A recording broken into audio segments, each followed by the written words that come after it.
So I'd like to welcome to the stage Professor Sek Kathiresan, Director for the Center for Human Genetic Research at the Massachusetts General Hospital and Co-Director of the Medical and Population Genetics Program at the Broad Institute of Harvard and MIT.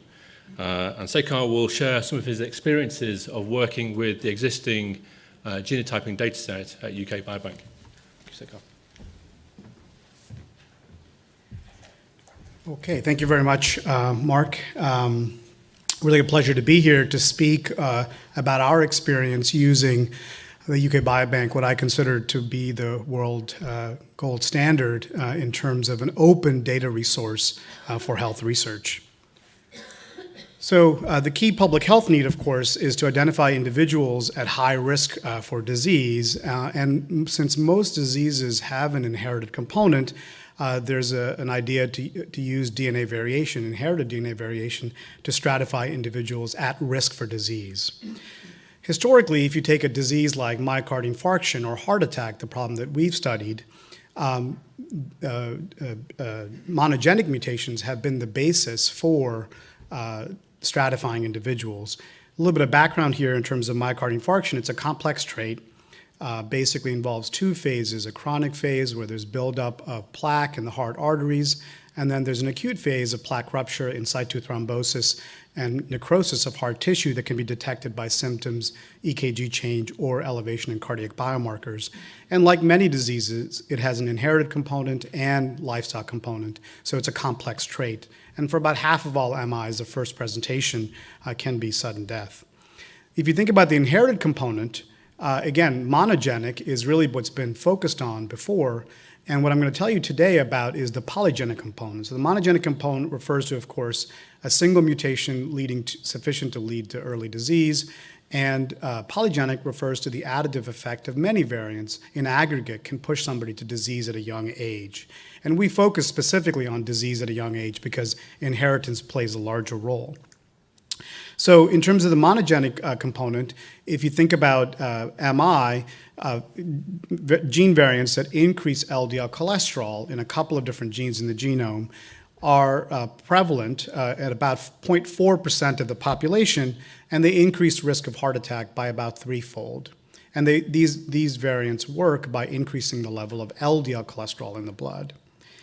Now, again, the question we set out to address is beyond the monogenic model, can we identify additional patients with high risk based on the polygenic model for risk?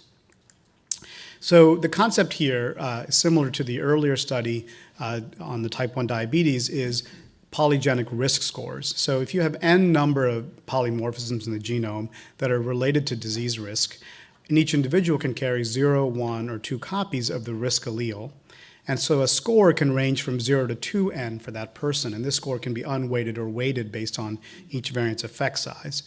Over the years, we and others have constructed constructed polygenic scores to really predict risk for coronary artery disease. And typically, these scores have involved gene variants that are just at the above this genome-wide threshold, so at the top of the list of any association results file.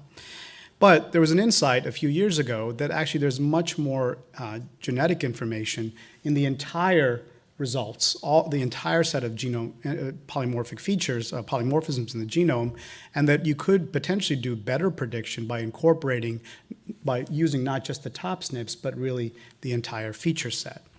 And so we moved from using the top SNPs in the genome to really a genome-wide set of almost 6.6 million variants for prediction of coronary artery disease.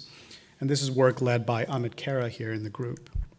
So the hypothesis here is that a polygenic score, including a genome-wide set of SNPs, can identify individuals at risk for MI equivalent to that of the monogenic mutations that I mentioned earlier.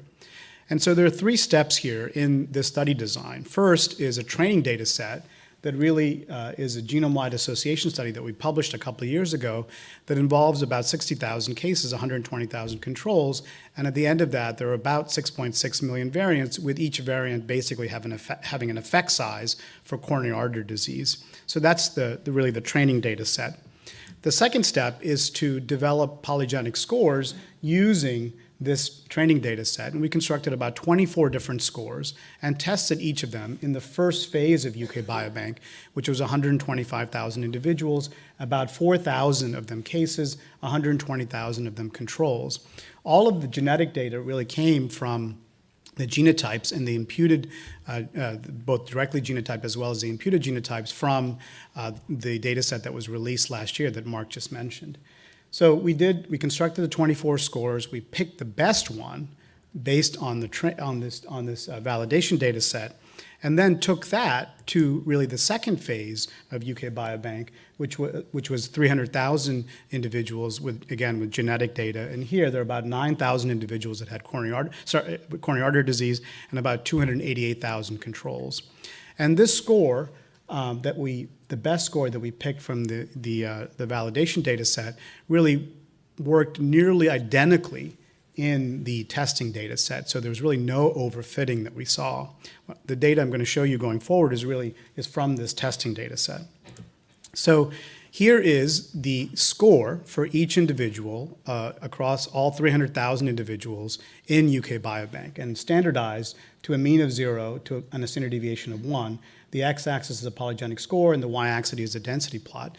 And what you can see is this number, basically a quantitative metric of one's liability to heart attack. This number has a normal distribution, a beautiful bell curve in the population, like many other traits, like LDL cholesterol or height. And so this is really, again, a new quantitative metric of one's genetic liability to MI. A couple of questions come to mind after seeing this number.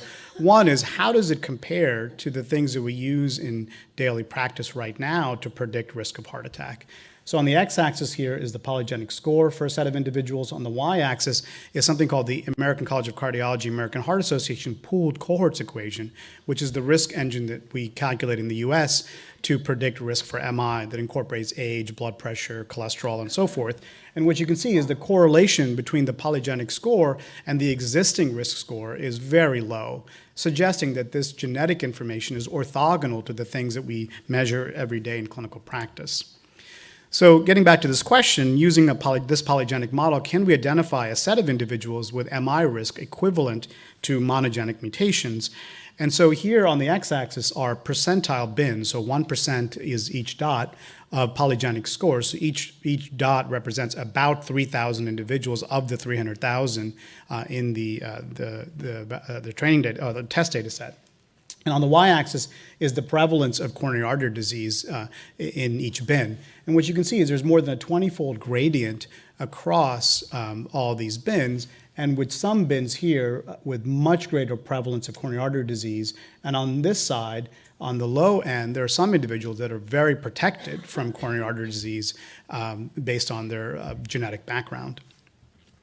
So we ended up labeling the top 5% of this distribution as high polygenic risk and asked what their risk is compared to the remainder of the distribution. We did this, we're essentially dichotomizing a quantitative trait, mainly to make an apples-to-apples comparison to the monogenic mutation analysis, which typically compares the carrier of a mutation with the non-carrier in terms of risk. So when we do this, we find that the top 5% of the distribution is about threefold increased risk, so really a level equivalent to the monogenic mutation analysis that I showed earlier. And if you go a little bit further out in the tail of the distribution, so the top 1%, for example, compared to the remaining 99%, you have almost fivefold elevation in risk. So in terms of comparing the monogenic and polygenic models, the prevalence of the monogenic mutations is about 0.4%. Here for polygenic high risk, at this cutoff, it's 5%. The odds ratios are similar for coronary disease. For the monogenic mutations, these individuals who are at risk can be identified based on sequencing, but they can also be identified based on their LDL cholesterol level in the blood.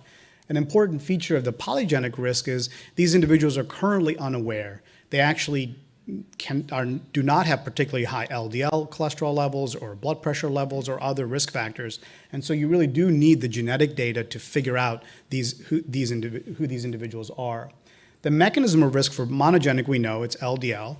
For the polygenic, for lack of a better term, it truly is a gemisch of multiple things, many, many things, that is leading to people to this extreme tail of the distribution. Now, in terms of when you think about genetic risk, we often want to identify individuals at risk, but also, more importantly, be able to offer an intervention to modify that risk. And so for monogenic, we know that lifestyle, but more importantly, medicines that lower LDL cholesterol make a big difference. Open question was, over the years, for polygenic risk, is that risk modifiable, similar to the monogenic? And so we've addressed this in the last couple of years, and we've shown that, in fact, the DNA is not destiny here, that the polygenic risk is modifiable. First, by lifestyle. We've shown that if you lead a favorable lifestyle, you can cut the risk in about half, the inherited risk by about half. And then also, statin medications can lower the risk that comes with the polygenic model. So to summarize then, if you think about the monogenic versus polygenic contributions to MI, particularly early MI, if you have 100 individuals with heart attack at a young age, roughly 2 of them will have a single mutation that leads to early disease. But remarkably, more like 17 or 20 or so will have high polygenic risk. And then there will be some individuals that actually have high polygenic risk as well as a monogenic mutation, and their risk is additive, even basically almost 6 to 8-fold compared to those who don't have that. So you may be wondering, with this approach of a genome-wide polygenic score that I've showed you for coronary artery disease, how does that generalize, or does it generalize to other diseases? So within UK Biobank, we've done the same analysis for a range of other diseases. Here's atrial fibrillation, diabetes, inflammatory bowel disease, breast cancer, and the pattern is remarkably similar for each of these diseases, where if you look at the 1% bins, there's always a tail of the distribution where the risk is much higher compared to everybody else.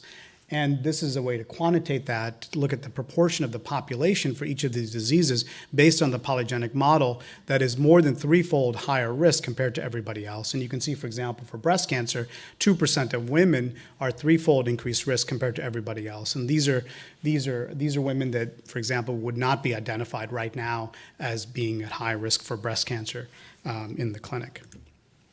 So to conclude, now it's possible to score the polygenic component to any complex trait from genotyping array data, and this can be done simultaneously for many diseases and really early in life. And as I've shown, those in the extremes of score are at risk for disease approaching or exceeding monogenic mutations in some cases. And I think it's now time to consider integrating these scores to guide prevention, treatment, and screening strategies. Thank you.